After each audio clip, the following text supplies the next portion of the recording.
বিশ্ব শান্তির অন্তরায় আমেরিকা এবং ইহুদিবাদী শক্তি। সার্বভৌমত্ব আন্দোলনের প্রধান সংগঠক আমাদের সবার প্রিয় শামীম রেজা ভাইকে। ভাইরা আমার, বিশ্ব শান্তির অন্তরায় আমেরিকা এবং ইহুদিবাদী শক্তি বাংলাদেশে এবং সারা বিশ্বে জাতিসংঘ নামে যারা আপনারা যেই একটা প্রতিষ্ঠান দেখেন, এইটা মূলত আমেরিকা এবং ইহুদিদের স্বার্থ রক্ষার্থে আগ্রাসন চালিয়ে যাচ্ছে।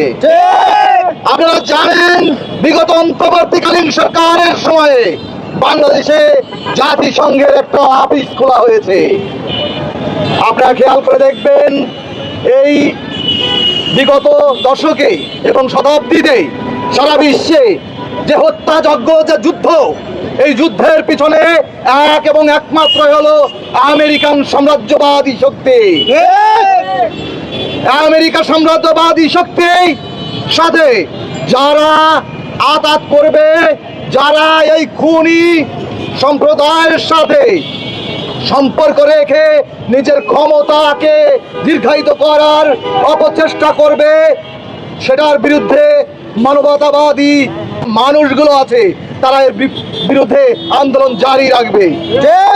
বিগত দিনে আমরা দেখেছি অনেক সংগঠন, অনেক মানবতাবাদী শক্তি আছে যারা নানান রকম তত্ত্ব এবং গল্প আমাদের শোনায়, কিন্তু আমরা দেখতে পাচ্ছি পুরোটাই আরোপিত যে যুদ্ধ ইরানের পরে আমেরিকা চাপিয়ে দিয়েছে, সে তার বিরুদ্ধে কথা বলছে খুব কম।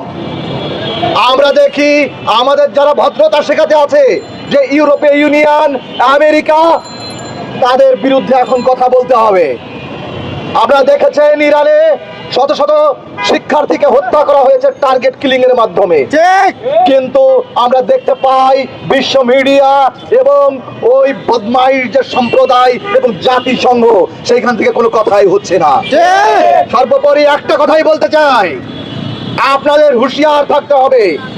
বিশ্বের অশান্তির মূল কারণই হলো আমেরিকা, তার বিরুদ্ধে আমাদের সব সময় সচেতন থাকতে হবে এবং তাদের বিরুদ্ধে সোচ্চার থাকতে হবে। ধন্যবাদ।